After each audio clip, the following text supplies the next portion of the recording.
Morning, everybody. It is Friday, February 29th. I'm out walking the dog on a beautiful spring morning, and I wanted to talk for a second about something I've been thinking about. I think because it's an election year and we've got the whole election cycle ramping up, and I've been thinking about the environment and about politics. Sometimes the environment becomes sort of a political topic, and it really shouldn't be, because I think people think that protecting the environment is sort of a liberal idea or something, and that's really ridiculous. Everybody wants to not have lead in their drinking water. Everybody wants to have clean air they can be breathing. And when you really look at what people think and the actions they take, they may use different icy out here. They may use different words to describe what they are thinking and what actions they take. I know a lot of people who are liberal, who might call themselves an environmentalist, but I also know people who are very conservative, who are duck hunters. They buy their federal duck stamp every year, and the federal duck stamp program has done more to conserve federal lands, protect them for wildlife than really any other program, probably in the history of the world. And those people are quite conservative. There's nothing that says that if you are a conservative person, you don't want to conserve the environment. I mean, that's actually a very conservative value.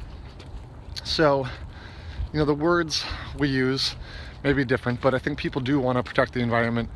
And where we sometimes differ is on the methods. The politics that we follow inform the methods that we want to use to help the environment.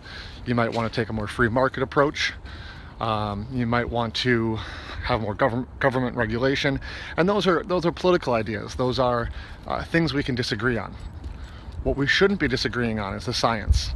And what I'm seeing is a lot of science denial in the world. That's very frustrating. As humans, we are really, really awful at being objective about anything. We have a lot of biases. We can look at anecdotes and kind of think that they are the end-all be-all of what's going on in the world. So, you might say, hey, well, my grandma, she ate bacon every morning, and she lived to be 102. Therefore, eating bacon's good for you. Which is ridiculous. And I love bacon. But, we need to have science to really explain, what's actually going on in the world, and be able to get rid of some of those cognitive biases we have. So as we're thinking about what to believe in the world, the really only way to really know the truth is through science. And what's frustrating is there is a lot of denial on both sides of the aisle about what's really going on.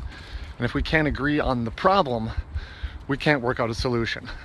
And different political parties are going to come up with different solutions for a problem like global warming, or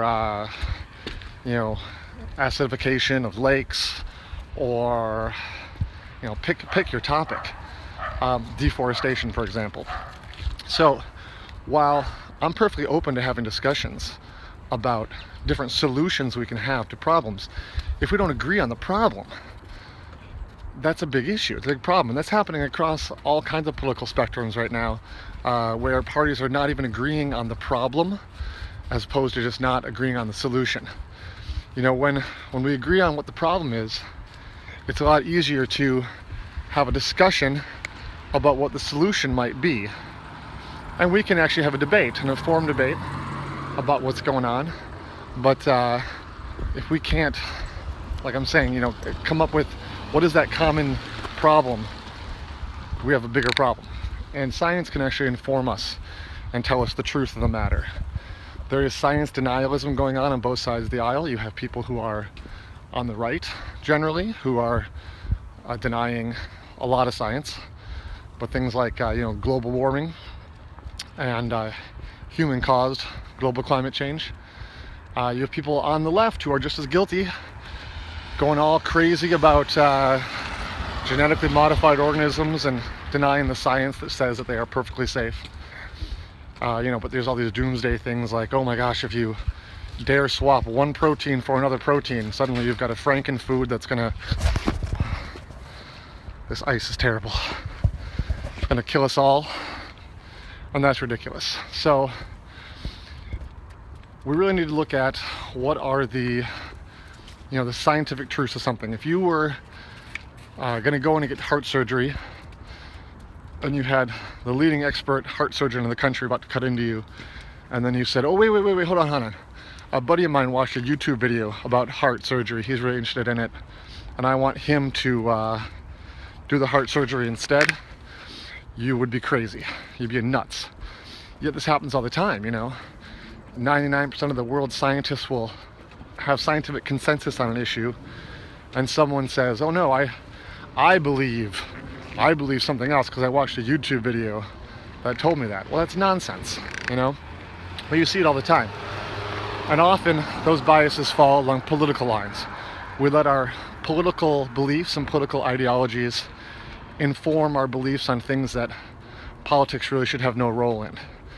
Politics can tell us what kind of solutions we should apply to issues, but to identify the issues and understand the science behind them is really the important key thing. So as we go through this election cycle, I hope people, get involved and think about what their political ideology tells them solutions should be. But when we look at what the issues are, we should really be looking to the science to tell us the correct parameters of the problem.